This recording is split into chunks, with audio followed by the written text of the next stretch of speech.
We are live.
Hello, everyone. I hope you guys can hear me. Um,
okay, thank you. I can see your comments now. Please bear with me. There's going to be a 10-second delay in this.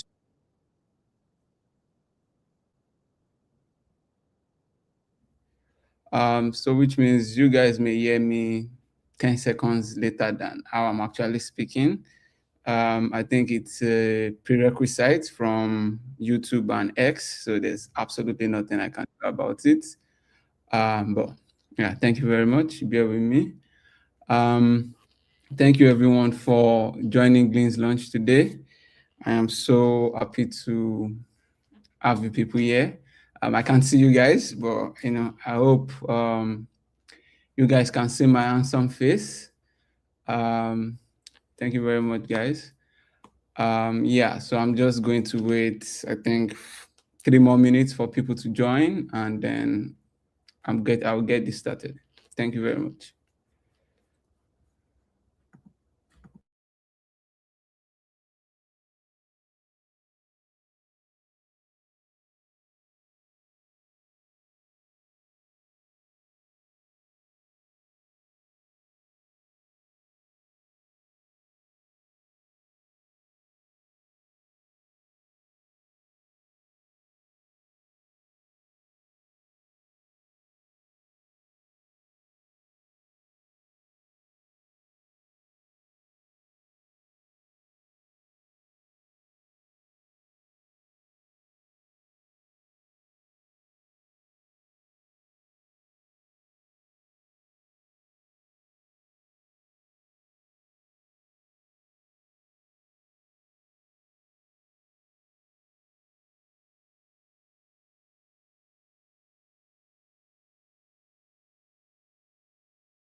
All right, guys, it's 5:05. So once again, welcome to the Glyn Launch. Like I said earlier, for those who are just joining, there's a 10-second slag on X and YouTube. So you might hear me 10 seconds slower than I'm actually speaking. So in case there's a lag in the experience, please bear with me. Yeah, once again, welcome to Glyn. So Glyn is my design studio, is the latest endeavor for me. Over the past 8 to 10 years, I've been designing, and this feels like a natural evolution for me now to do. And I want to share this journey with the community that has helped me. I'm not a designer by my own. I've learned from a lot of people I've met in my journey, my peers, um, more people that are senior than me, the biggest agencies in the world. I've learned from them, and I've been able to carve my own part in this world. And this journey that I'm starting today, I want to share with you guys. So I'm going to start with playing a real video that I prepared for Glyn, and just to see what I can do, what Glyn can do, and what we are trying to bring to the world. So thank you very much. Please let me know in the comments if you can hear the audio. So please let me know. And I'm going to add that.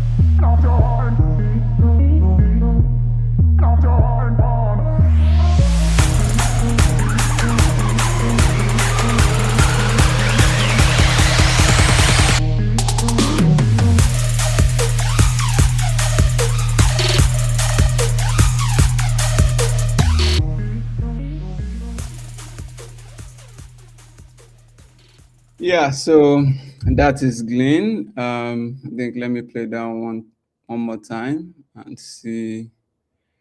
So for you guys to soak it in once again.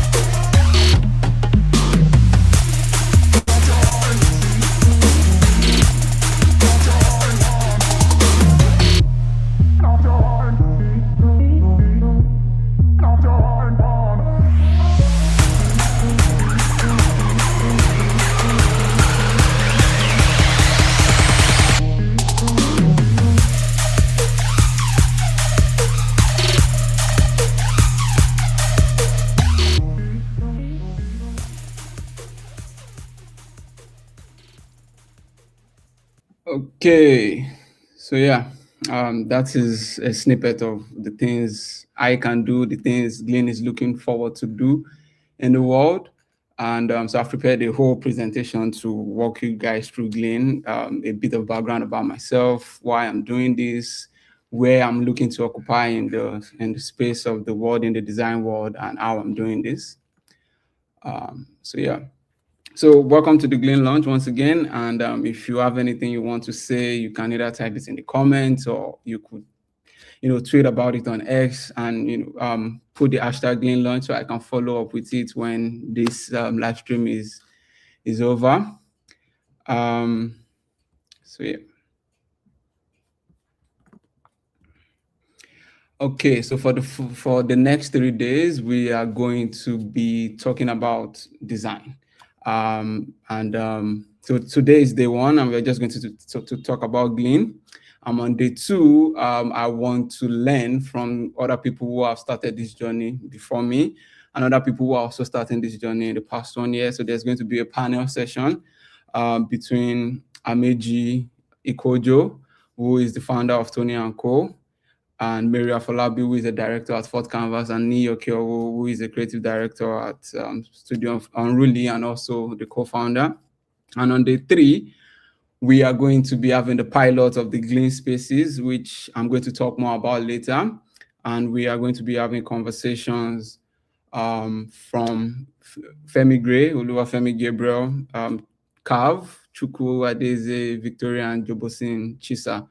And they will be taking us through how they are thinking about going from freelance to studio and the things they've had to learn in that journey. So, because again, I've learned a lot from my community, and I feel like this is not a leap a lot of us make in Nigeria, and it's good to see a lot of us trying to make this leap. And I know there are a lot of people who are considering this, but personally, there's been a lot I had to learn in this journey, and I wish there was more information available. I was lucky to be able to speak with a lot of these people to learn from them, and I just want you guys to also learn from that, and I hope you guys will.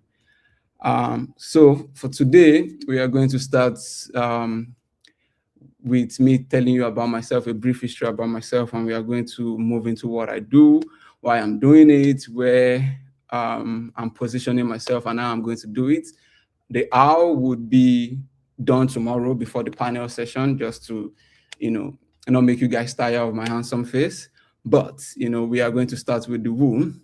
And so I am Paul Obayagbona. I'm mostly known as Paul Kelly, which is just a joining of my first and fourth names together. But I've been designing since for about 10 years now. And although I never really got into the branding side of design until 7 or 8 years ago, but I took my first steps in design, and I never knew I could make a career out of this. I just wanted to design because I was tired of school. I was one of those guys who hated school growing up because I felt like I was going to be a footballer, and I felt like I was too talented to waste my time in school. Well, football didn't happen, and again, growing up, I tried my hands in a lot of creative things. I wrote music, I wrote poems, I wrote novels, I drew. Even when I played football, my favorite position was at number 10. So creativity wasn't new to me. And thanks to my friend 47, which a lot of you guys might know, I was able to find design, and I was able to channel that energy into design.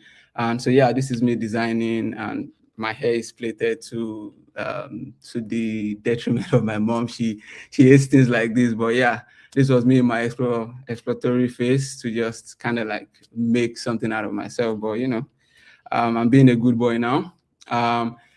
Next is my family, and I'm highlighting my mom here. My family has played a huge role in my life. My siblings, my parents, they've always encouraged me. I remember 6 years ago, I was having a conversation with my brother about going to school, not going to school. And, he asked me if I think I'll be designing logos in 20 years. And I said, yes. And I mean, I want to be designing logos in 20 years. But then I felt like I could make a career out of just designing logos. But today, having gone to school now, I have a much more broader aspect about what I could achieve in life and the things that I could do if I'm not a hindrance to myself.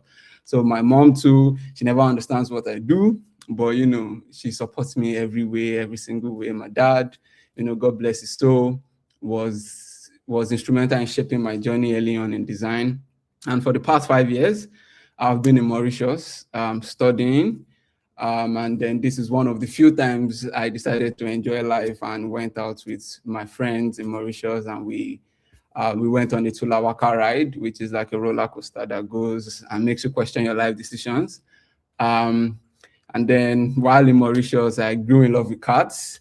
At some point, I had 8 cats where I was housing and feeding, and they were being my assistants, and I got obsessive with it, but now I probably, maybe in the future, I probably will do 1 or 2 cats. And then since the last 5 years too, again, I've been fortunate enough to have a bachelor's degree in advertising, public relations and branding, and also a master's degree in management, which I just finished in October 2025. And that was where the journey of, okay, I'm done with school now, so what's next for me, right? And that was where the idea of Glyn and everything around it being born, and me wanting to do more out of life, to take everything I've learned in my journey and in the last 5 years in school, from advertising to management, and make something out of it. So my thousands of pounds do not waste. Yeah. So this is Glyn, and there isn't much genius to the name. So Glyn is my dad's name, plain and simple. Like I said earlier, my dad was instrumental to my journey as a designer. Um, he taught me collaboration early on. I wanted to be a one-man agency. I wanted to learn every aspect of design possible, right? But my dad would sit me down and tell me there's a limit to every human, and he wasn't trying to clip my wings or anything. He was just telling me to learn to collaborate, to meet other people who can do things I can't do, and then we can do things together. And anybody who knows me today knows that I collaborate a lot on my projects, whether paid, whether personal. I do a lot of that, and my dad was instrumental to that. So when I was trying to brainstorm names for the studio, I went to the Oracle, which is ChatGPT, and it gave me, Astra and all those basic names. And I was like, why look so far when I have a golden name at home, right? So I picked up my dad's name, and it's a name that is unique. It's a name that makes people want to say, what does it mean? Or make people ask, what does it mean? That makes people want to know more about it. And it's sweet in the mouth. It's like honey, and it's just beautiful. And for me, it encapsulates everything I'm trying to build as a studio.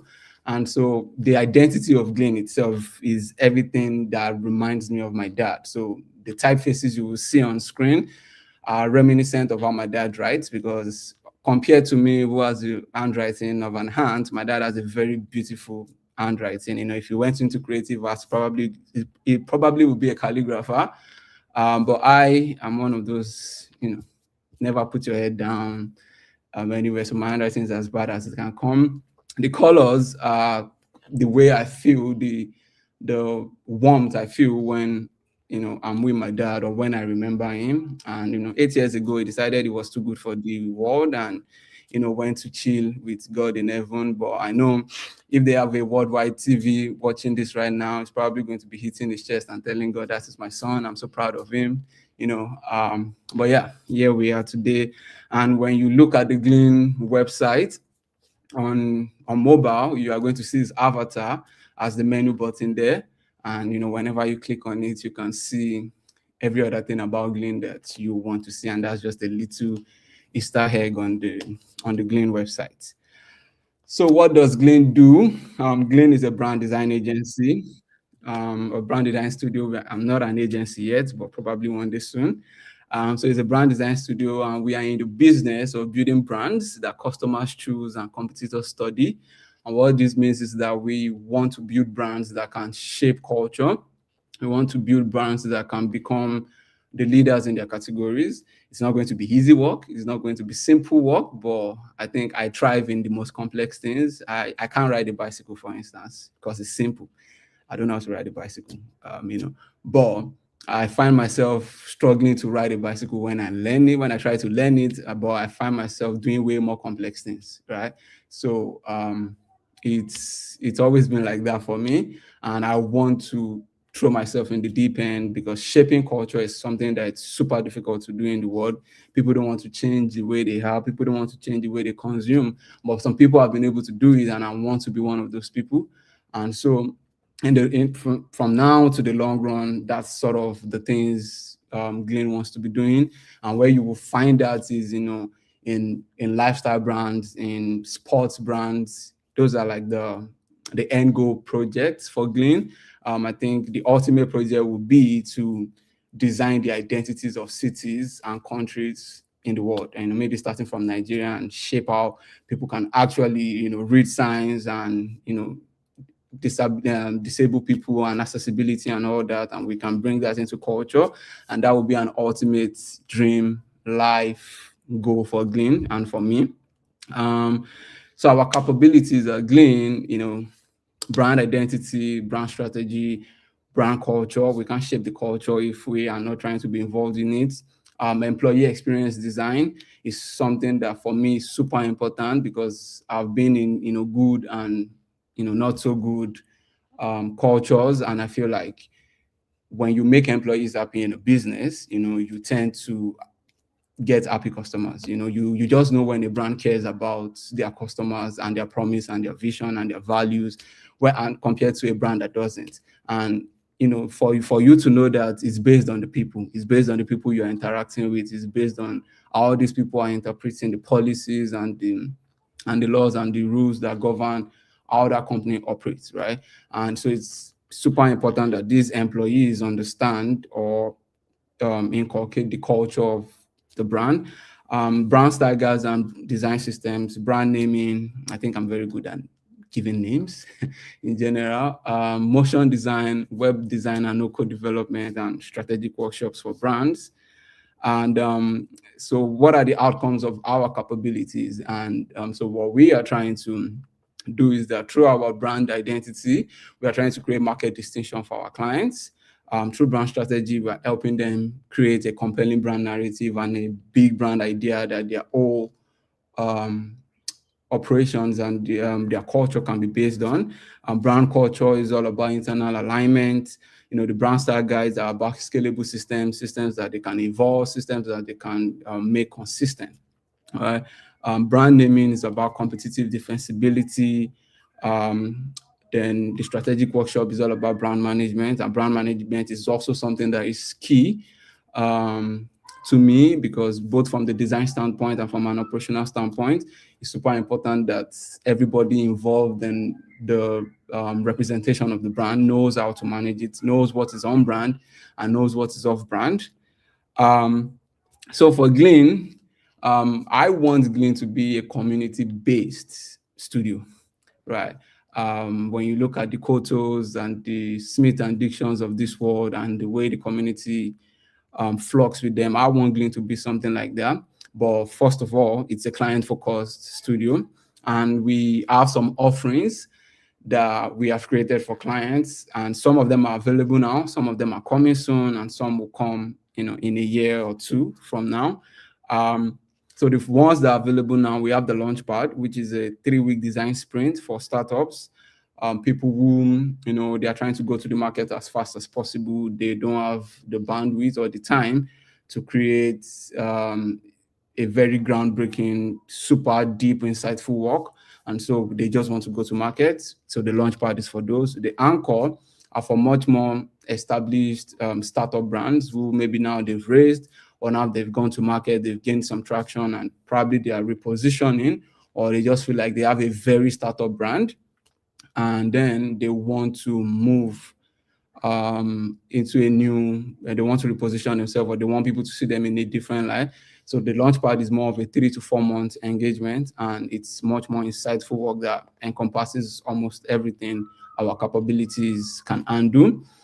Those that are coming soon, so you have the Compass, which is going to be a one-on-one design session with founders to help them diagnose the brand, right? It's at least for now, it's a no commitment from them. They don't have to pay me for this service. They just have to talk about the brand, know what's wrong. It could be the positioning, it could be the tone of voice, it could be the way they present themselves to the world, right? And then just one-on-one sessions that happens. Then the Lighthouse is going to be a design retainership, but a design retainership as an insurance and not your day-to-day guide to execute design work.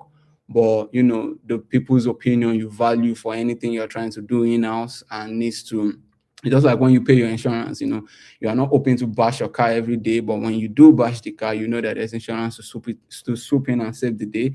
And that's what Lighthouse is going to be. And Elm is much more of a future thing for Glyn and for me personally, and it's going to be a very super exclusive service to the maybe 1% of my clients who can afford to pay for it. So it's a very money-oriented service, and yeah. Then for the community, so we have the Glyn Spaces, and the Glyn Spaces is going to be a bi-weekly space that is going to happen twice every month. So on the second Fridays of each month and the fourth Friday of each month. so we are going to pilot the Glyn space this Saturday on day 3 of Glyn's launch. But after that, the next one is going to be on February 13th, February 27th, March 13th, and so on. And the conversations we are going to have are going to be conversations that I want to try and avoid cliche conversations that have already been in the industry, but now new conversations about design from design standpoint of team leaders. So we have in-house leaders, brand, the management teams, even founders, to come and talk about how they see design, how they see brand design. Because if you ask almost any brand designer or designer in-house, there's always a conflict between what they think they should be doing for the brand and what they do when they get in team. And we just want to have those conversations. We also want to hear from much more senior designers in the industry and learn from them. I feel like that's something we don't have enough of in the Nigerian design space compared to other countries. I mean, we are beginning to catch up, but I feel like I could also lend a hand into that conversation, and Glyn could give us a platform. So Deep Dives is going to be a community-led studio deep dive, basically. So Glyn is going to invite other studios, and we've been able to talk to some studios who are starting to get on board with this, and they are going to give us a deep dive of the project. I mean, we've seen the case studies and we've seen the polished work, but we want to see what goes behind the scenes, because for every designer, there's a lot of exploration that gets you to the final work.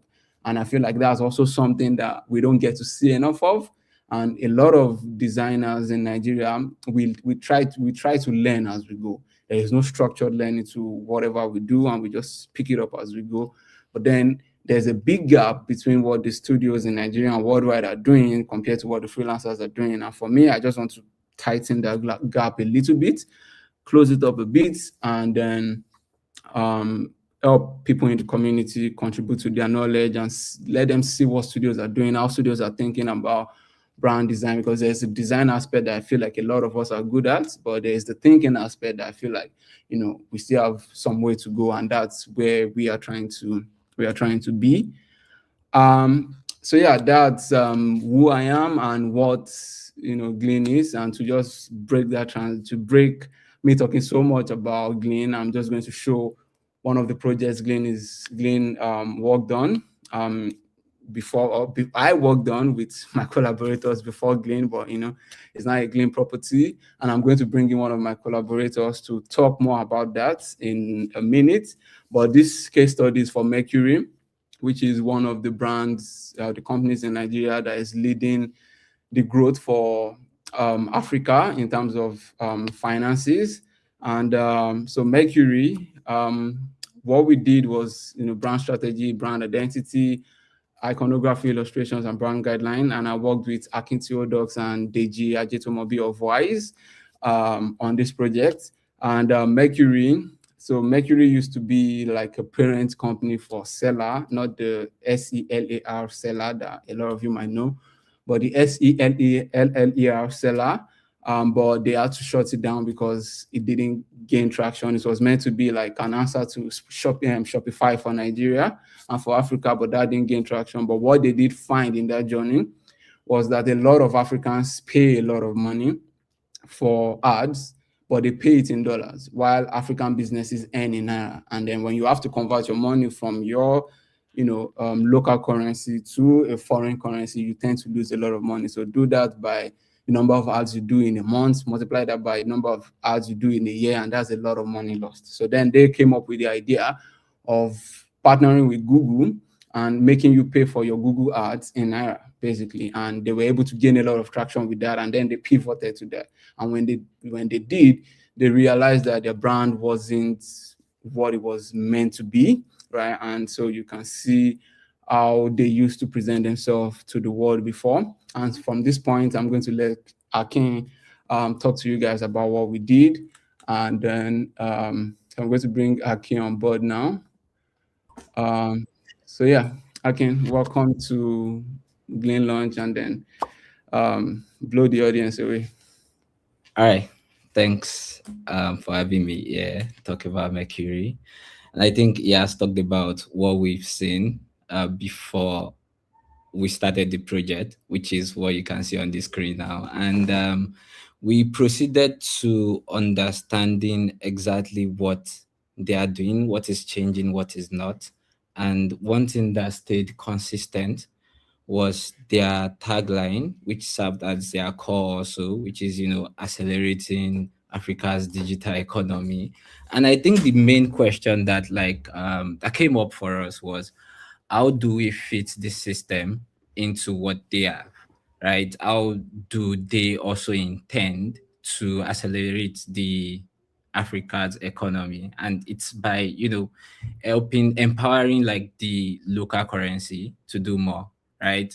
Pay for your subscriptions, do all of those things with your local currency without having to convert that. And we started looking at the intricacies, the little things that contribute to the African identity as a whole. And I know we can all agree that the first thing that comes to mind is our currencies, because our currencies talks a lot about our colors, our patterns, the way we use typography, and all of these things. While we were not trying to design, an African-led language brand, we were mostly just trying to do something that has Africa in it, and passes that on to people in a way that it looks very interesting and connects with them. And when we figured this out, we started doing a lot of things that spoke to those little things that form the entire system. And as you can see on like the overview, I'll talk about a few of them,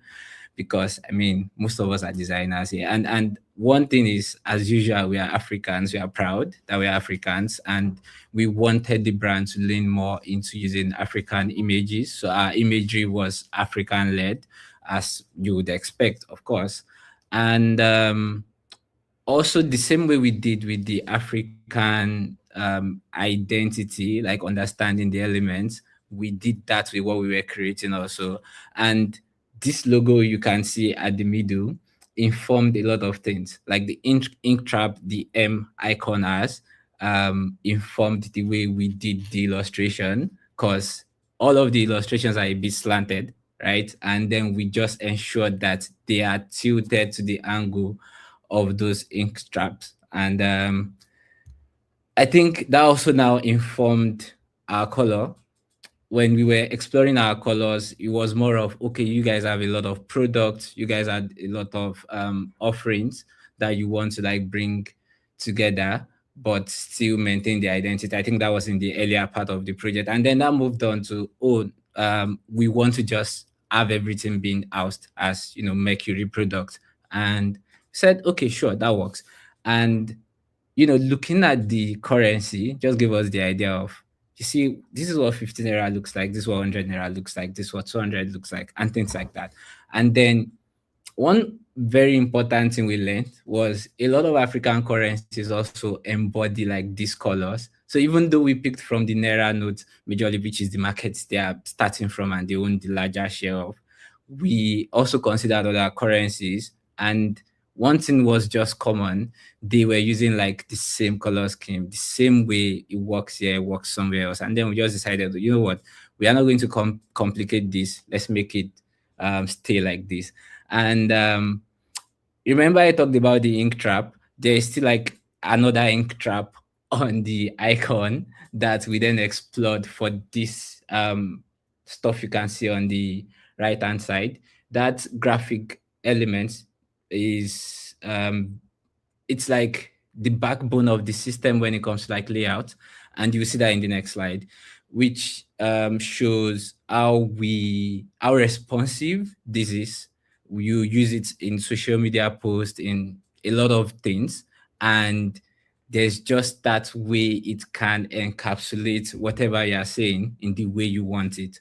And this graphic element, this shape, it's, I think when we act this, it just changed the dynamics of the project. I think we've all been at that point where you are working on a project and you act something and then everything just picks up from there, which also talks to how we use the pattern, which you will see on the next slide.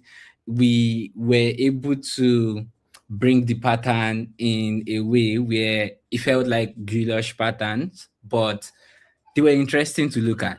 Like basically just that. We wanted something that looked so interesting to look at, and we were able to achieve that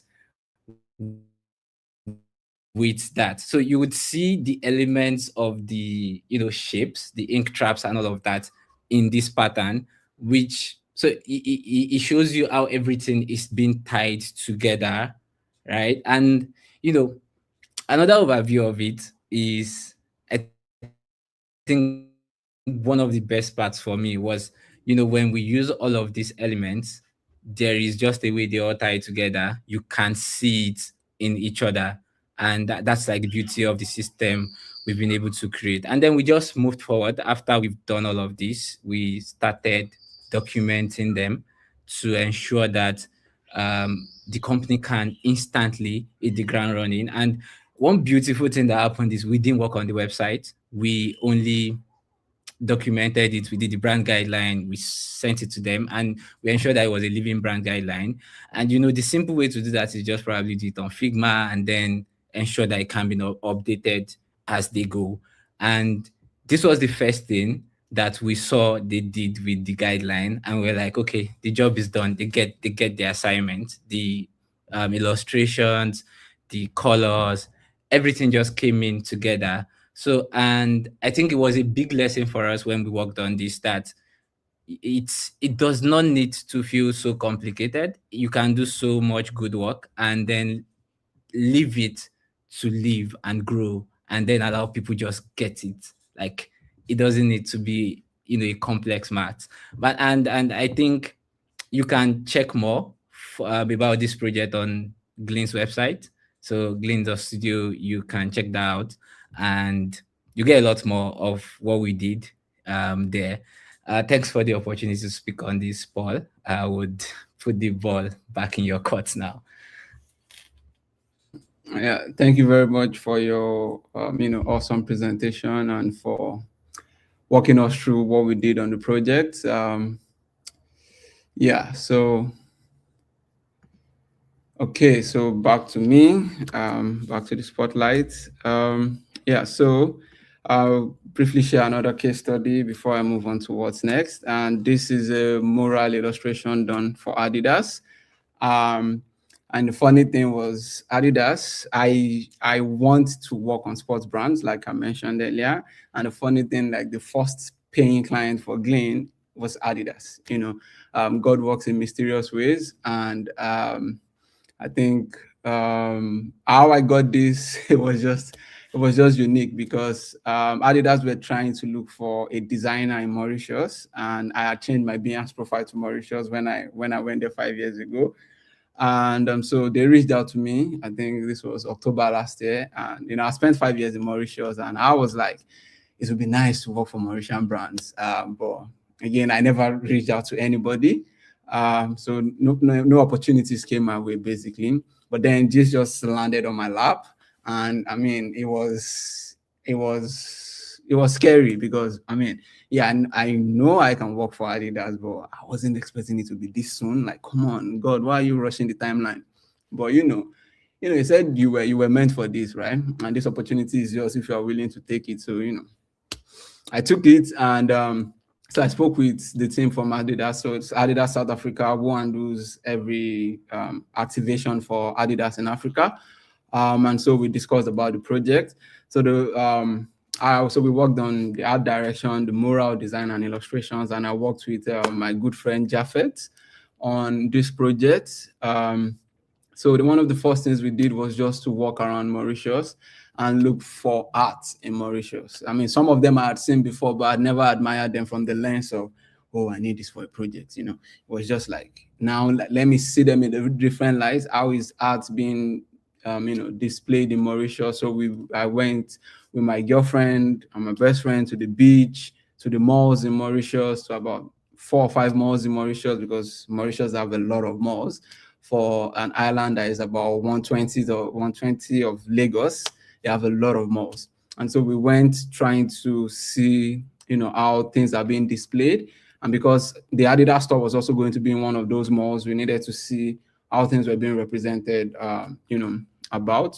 So when we did this, I sent a mood board over to Adidas with like 3 different directions, and so they chose the 2 directions. So one we titled Spirit in Play, and the other one we titled Patterns of Play. So this was the first direction.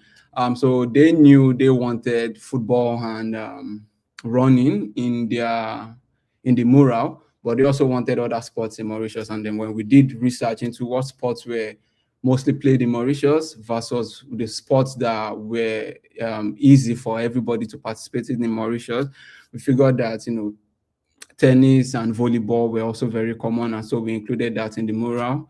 We also looked at monuments that were symbolic to Mauritius, but Adidas were they were peculiar about 2 things. They didn't want the dodo bird, which is like, if you want to represent Mauritius, that is the go-to. Use the dodo bird. Is everything about Mauritius. It's the national animal. Is everything, but they didn't want it. And 2, they didn't want any symbols of slavery. So, and some of the monuments in Mauritius were about slavery, and they also didn't want anything about religion. And when you are in Mauritius, you probably see Hindu temples everywhere, but they didn't want anything like that. No matter how iconic it is, they didn't want it in the mural. And so those were the limitations we were given. So then we looked at, what makes Mauritius great: the beaches, the trees, and the plants you are going to see around Mauritius. And so we took inspirations from the patterns we had seen in the research, and then we created this composition. And when we sent it to them, so this is like the composition in full view, and here you can see a lighthouse, which is pretty popular in Mauritius. You can see the Commercial Bank of Mauritius in the backdrop here. And then, so this is the second concept that we presented to them, which is the patterns of play. And this is a much more stylistic version that we presented to them. And this is also the same sports represented. I think cycling was the 5th sport we captured, and so we brought it into this one. So Japheth predominantly worked on this. I worked on the first concept because we had just 2 weeks to pull this off. They were launching in about 10 days, and they just wanted, so it was around the clock kind of work. So we worked on it individually while still meeting from time to time to discuss ideas. So then when we presented the concepts to them, they picked the first direction because it was more in line with what they were thinking, but they want us to tone it down. Now, initially in the brief, they wanted vibrant colors.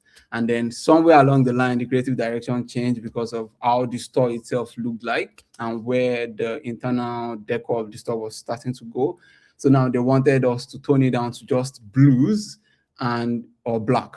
And I mean, I was like, how are we going to pull this off? How are we going to represent this much burst of colors in just 3 to 4 colors, right? And you can see this very light, this cream color here. That was actually the one they wanted to go with. And then I pushed back because like I don't see how that works.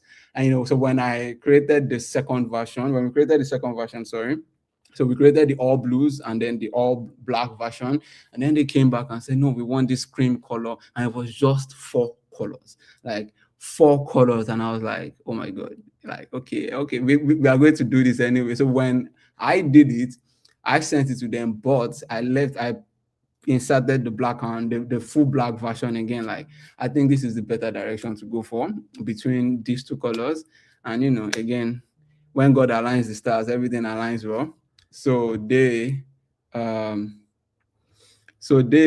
decided to go with the all black version. And yes, it's just a time lapse of the difference. So when they reduced the amount of sporting figures in the composition, we had to bring in other elements such as this big tower building, which is also very iconic in Mauritius cyber city. So we brought that in to also fill some of the space in the composition. And this is just a time lapse of that in color and in the full black version. So this is the full black version in its full glory. And again, we were supposed to also do 2 sizes, this horizontal one and a much more vertical version, but because of the time, they also put back on that and said they had a different direction they wanted to go for that one, which would not involve any graphic design. So we had to remove that from the description. And so this was me before leaving Mauritius. I just wanted to see if they had put it live, and you can see it at the top of the image here, and it was just so, it was beautiful. I think this is one of the first times seeing my work in full print, because I've had to work with clients in places where I could not reach yet, but this, it was just so, it was fun telling the people in the store that I did this, I did that, so it was a very surreal moment, and yeah, it's come full circle. So yeah, moving on. So why am I starting a design studio now? I mean, there are some design studios in the world already, and some in Nigeria, but I mean, but the question really is why not? Why not start mine? Why not do mine? There's always enough of everything in the world, and we still we still go on doing it anyway. So, but for me, it's just because it's time, right? For the longest time, I've always wanted to be a one-man agency, like I said earlier. But now I know better because I just can't do it alone anymore. And I've been very grateful on this journey. I think I have the best of friends. I have the best of people in my circle. I think right now I'm in Akin Theodoc's house, launching this. I came from Mauritius, and I just came down here straight because I was like, I needed to lock in. So they've helped me, Collins, Odo, Teslim Abu, Kilani Ibrahim. There have been a lot of people who have helped me set this up, helped me do this, and it's time. And I believe with their support, with their ears, with their minds, with their hands, I'm going to pull this off. Right. And so for Glyn, I'm very peculiar about this, giving brand souls, right? And for me, it's like, so what would giving brand souls mean, right? Why do brands need souls in the first place? Like they are not human, right? But when you distill branding down to it, it's very least atom. It's all about differentiation, and the brands today now are all about connecting with the audience, because again, it's getting difficult for to gain brand loyalty. You either have it or you don't have it. If you force it, it's not going to be there. But when people can emotionally connect to a brand. When you connect to someone else as a person, it's like you're almost connecting to the person's soul, the person's personality, what that person is all about that fascinates you. And that is the next evolution for brands, to be able to connect people on an emotional level. When I ask you, why do you do what you do, or why do you like what you like, you probably don't have a logical reason to it. And then you try to find a logical reason to it. And brands need those people that they don't have a logical reason why they like a brand. Like, even if they gave you the logical reason, you're going to be like, that doesn't make sense. But to them, it makes all sense, because I mean, I see that brand, I connect with it. And for me, those are like the brands I want to work with now and in the long run. I know it's not going to be easy. I need to establish that trust and that proof that can make me say, you know what, yeah, I want to be involved in everything you do, operational wise, design wise. I want to shape the culture of your business. I want to give it a soul that when when your brand is distilled to the last atom, this is what people are going to see, right? And because brands have the power to change and shape lives. They've been changing our lives forever. They've been shaping our lives. Airbnb came into the industry and just shaped how people travel. All right. So they've been changing the way people consume, the way people do things, the way people adopt certain things in different cultures, or how some cultures have been able to evolve. So they have so much power. And when some of these brands have a very putrid soul, they can contaminate everything they are putting, how they are infecting the world or affecting the world, right? So imagine if they have a much more pure soul. I mean, that's something like that's a vague thing to say, but I mean, I'm going to try to achieve that with brands. Imagine if they could do that, then they could shape and change people and behaviors and culture for good. All right. And so a brand soul, is that one irreducible idea that makes every decision feel obvious. So it's like the roots of everything the brand is trying to do. So when you see a brand is doing some things with intentionality, it's because that brand has it. So it has an irreducible idea that everything stems out from, and it's how they are portraying themselves to the world. And when you see a brand that doesn't have that irreducible idea, that if you tear apart every aspect of them, from the visual to the verbal to the story to everything, you see nothing, because they are just trying to pick pieces from everywhere, copying competitors and stuff like that. And that's why, Glyn's tagline is like, customers choose these brands and the competitors study them. Competitors are like, what is that brand doing that makes them better than us? That's the questions I want founders to ask their employees, when they see a brand that Glyn's hands has touched, basically. So what does soul mean for businesses? So some problems businesses have is invisibility, and your soul makes you distinctive and memorable. Commoditization, and your soul helps you create defensibility through meaning and not features. So even when your competitors can match your features, but they can't match what makes you better, because they can't copy that. It is yours. No, let me make a football reference because I'm a big football fan. No matter how Messi or Cristiano Ronaldo tries to copy each other, they cannot match their soul, because they cannot match the way they approach things. Messi is going to approach things from a much more calm perspective. Ronaldo is going to approach things from a much more all action perspective, right? And if they try to copy one another on that, they are going to fail at it, because that is just not them, basically. So internal misalignment, and the soul of the business or the brand gives everyone a north star to make decisions. And when anyone is veering off path, you are able to go back to that and say, nah, we are not supposed to be doing this. This is certainly off brand, right? And then it also provides a litmus test for what is on brand and what is off brand. It guides every decision you're trying to make as a brand, and you just know when you've lost the plot versus when you are trying new things, but yeah, they are still within the limits of not diluting the brand. So when we look at associations, there are certain brands that should not associate with certain people, even though those people have things that are beneficial to them, but it's just the way that person has carried themselves, or the way the person presents themselves to the world, doesn't align with the brand soul. It doesn't align with the brand values, and for that reason, that should not be a partnership that should happen in the first place. All right. I'm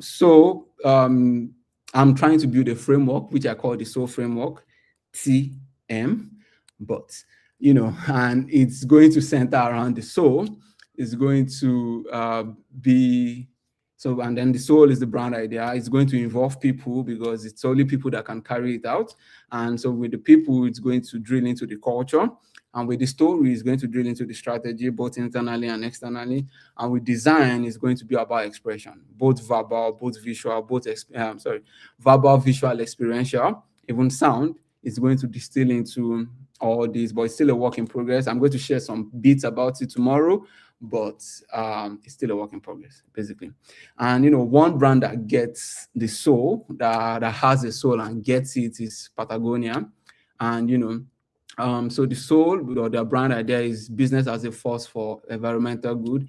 Their founder always says he would never wanted to be a founder. He was just someone who had a need and couldn't find better places to get what he needed, and he just decided to create this. He's such a G. And now that he's retired, I don't even know if he's still alive, but now that he's retired, he decided that he didn't want to sell off Patagonia, because he wasn't sure that anybody who was going to take the brand from him was going to keep the essence of the brand. And he didn't want to make it public, because everything they are going to try to do is about making profit. So for instance, Patagonia donates 1% of their sales every year to just public causes, and now he's handed over his company to trusts, so that whatever Patagonia is doing in the future will always be for the benefit of the environment. They are so much climate inclined and environment focused that they give their employees paid time off to join activism, to protest for anything that would do climate good. You just get paid time off to go raise some placards and and stuff like that. I mean, they get it, and their story is that they are not yet to make people buy more. In fact, I think they ran a Black Friday ad one time to say, do not buy this product. And it was their product. They were trying to tell you not to buy the product, because they are not about making exorbitant profit, but they are here to save the planet. And they're an outdoor brand for environmental activities and stuff. And in their expression, you see in the way they talk, in the way they show their pictures. It's not just stock photography or stage photography, but it's actual people using their products in outdoor environments, even though it is extreme. And that is it. And so why it has a soul is that when you strip away, the logo, the founder, when you strip away everything at its core, you still have its belief that, it's a brand that was set up to protect the environment in the first place. And that is what it still tries to do in everything it does. And this is like the things I want to achieve with brands, going forward, that, business is one great thing that, has to happen. I mean, they have to be in the business and they have to make profit and stuff, but you don't have to um you don't have to ruin the world to make that. And you can still do great things for people, both internally and externally, and still be able to achieve the success, whatever you define that as. So where, and this where is positioning for Glyn. So Glyn wants to be in the sweet spot of strategy and business and design and culture. And if everything I've been saying from the start, it's about um so we want to design. That is our entry point into these businesses. We want to design for you, but we also want to shape your culture, and we want to align that with your business practices and your strategy. And so we are just in the sweet spot of that. We are not just I don't want to position Glyn as an executor. So I'm not just going to be a studio you reach out to say, hey, we need to do this, and just focus on the design. And if our design is not going to push the needle, if it's not going to make you better, if it's not going to help you, create better internal alignment, then what is the point of it? Because we designers know that when you create stuff for a brand and then few months down the line, you check what that brand is doing with what you've created and you're like, this is not what I gave you guys. And it's because somebody from a position of power, either the CEO or the design lead does not care enough about what has been done. And I need people to care enough because I pour my heart and soul into the work I do. And I need you to just care enough about, evolving the brand the right way, right? We look at Obashola, who is a very great designer, and the work he's done at CarryWise. And, my opinion is that somebody cares enough to give him the freedom to be able to do what he needs to do to make CarryWise a better brand and is evolve that brand. If you had a different manager who is much more, strict, who is much more laid back, he probably might not have been able to make CarryWise the brand a lot of you guys now love. And for him to be able to top what Sheyi and that design did and make it rejuvenate the brand, you just know that some people care enough to build a culture that makes people expressive. And if that culture doesn't exist, but the beautiful things you guys have seen over the past 2 years would not exist. So we want to use design to reflect culture, and we want the culture to inspire the design. And the brands that can combine both, they will become inevitable. So when you look at the biggest brands in the world right now, they are combining both. And we want to help shape. We want to help shape that. But again, part of our positioning is also connection. We want to build brands that connect with people. We want to build brands that resonate with people. We want to build brands that will shape people's behavior.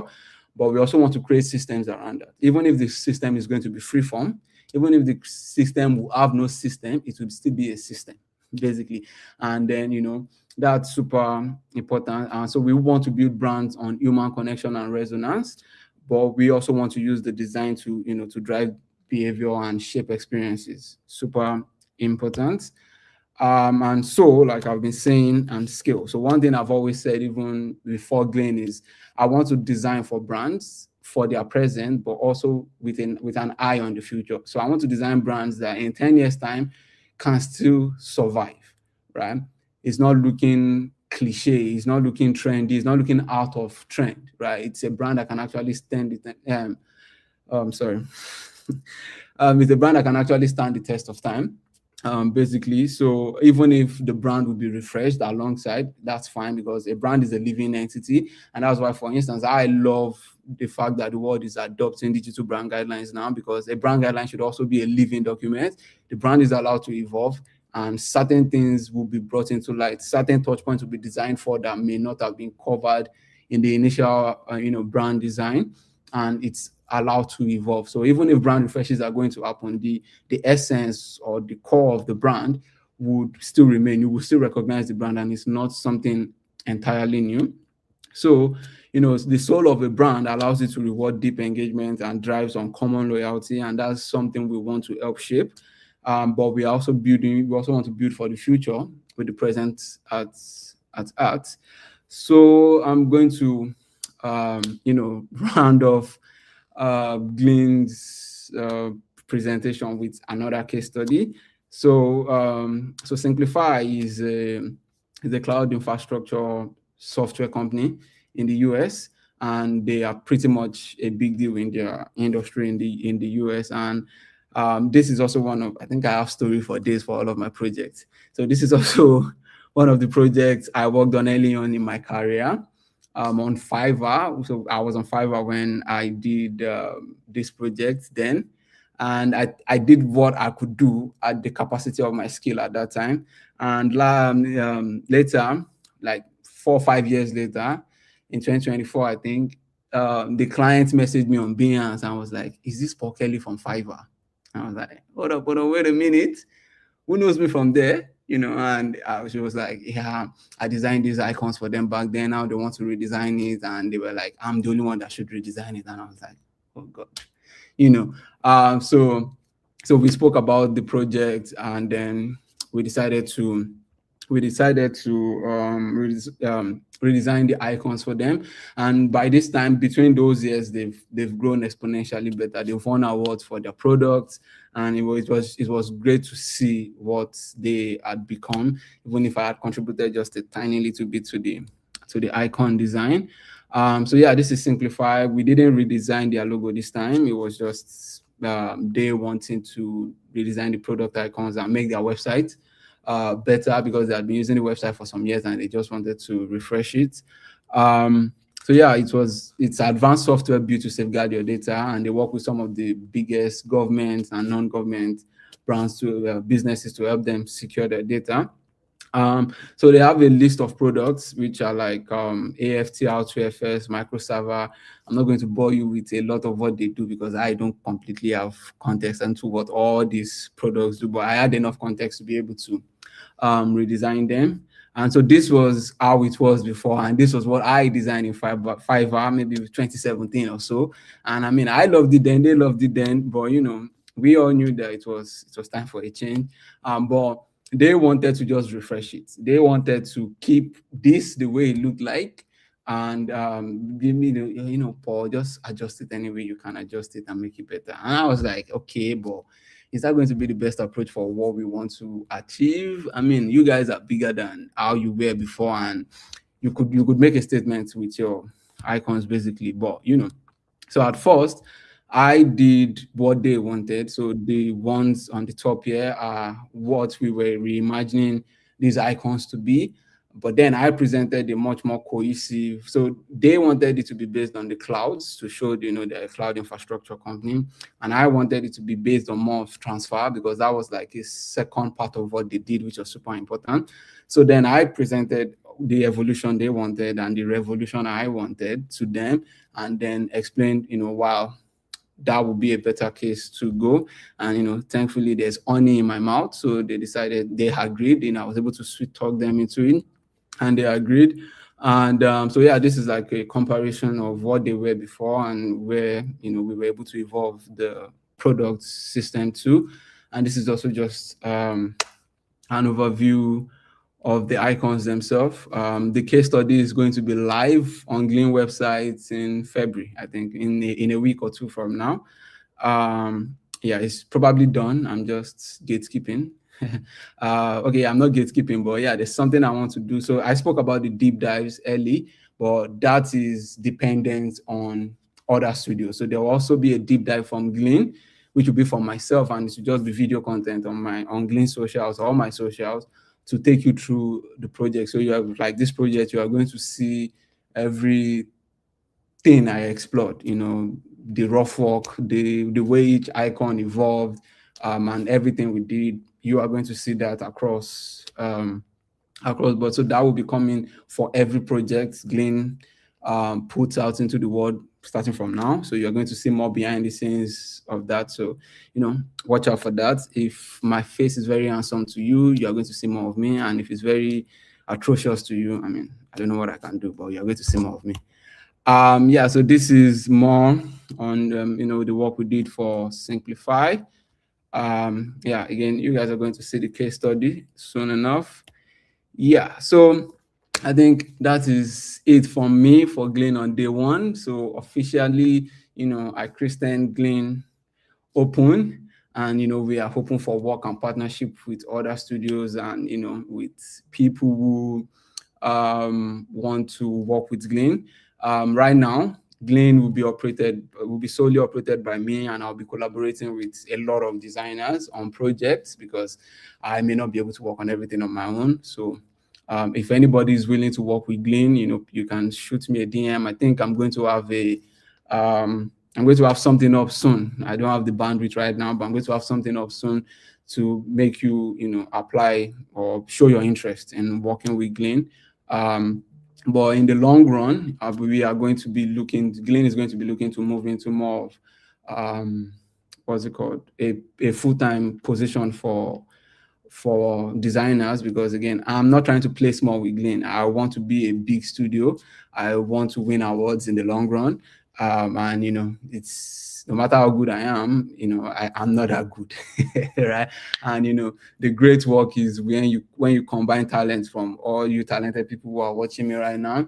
And that's something that I would love to do in the long run. Also, I would love to give internships to young designers, beginners and intermediate designers, to be able to work and get studio experience, because I feel like studio agency experience is something every designer must go through in their life. You must have an experience of it. It shapes you a lot. When you hear people even just talking about money, and you see how much you can possibly earn from design, or how much you can possibly price your design work, I think it will give you a mindset shift, right? So that will also come, but that will come when Glyn is profitable, right? Because I want it to be a paid internship and not a use you for labor internship, right? So, but that will come soon enough by God's grace, right? So yeah, that is it from Glyn. If anyone has any question, please, you can send it in the chat and I will see if I can see it. I'm going to wait about 5 minutes to see if anybody has questions. If there are no questions, we'll just go into what we have for day 2, so you guys can be expectant and to hear the beautiful people that are coming on board. So yeah, let me know if you guys have any questions.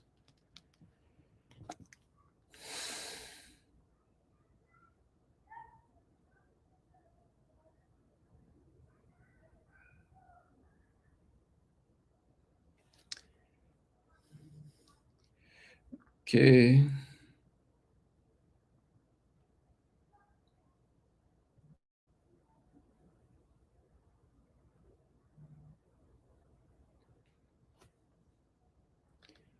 All right. Okay. There are no questions yet, so I think I probably answered questions people might have been formulating in their minds. So yeah, the how, we would be talking about the how, which is basically the soul framework tomorrow. So maybe the first 20 to 30 minutes tomorrow is just going to breeze you guys on the soul framework, and then I'm going to leave the panel for the big guys to come and talk about their journeys, their studios, and their agencies, how they've been able to shape that, the challenges they've had, the successes they've had, the pathways and the pivot. So again, once again, you are going to have Ameji Kojo, who is the founder of Tony & Co. And Ameji is a very good friend, and he's been working on helping VCs shape their identity and present them better to the world. Mary Afolabi is the director at Fort Canvas, and we all know Fort Canvas. They are pioneers of design and agency work in Africa and in Nigeria and Africa. And we know Ni, probably the goat of design in Nigeria, probably the Messi of design in Nigeria, and is the co-founder of Studio Unruly. And the three of them will be here tomorrow to just, talk to us about their journeys, what they've learned. I hope I know I will learn a lot from them, and I hope you guys too will be able to learn a lot from them. So if any of you is thinking about going on this journey, or you want to just know what it's required to go on this journey, so that you can, maybe think about it in the near future, I think you should not miss day 2. and it's going to be a live stream also. So you are going to see their beautiful faces, and I will be moderating and asking them the questions, and they will just be giving you the answers. So thank you very much. Yeah. So to to close out the stream, I'm just going to play the Glyn Launch, the Glyn Reel once again. And yeah, thank you very much, guys. So enjoy.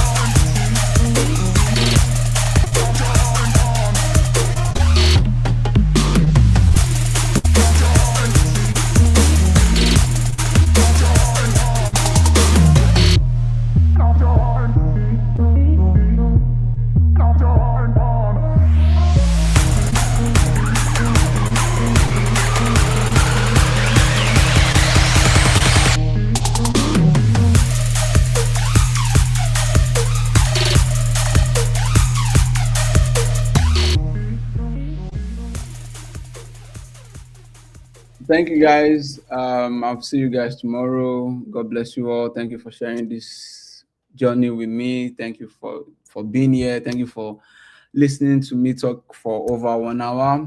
Thank you very much, guys. I love you all, and we shall achieve greatness together. Bye.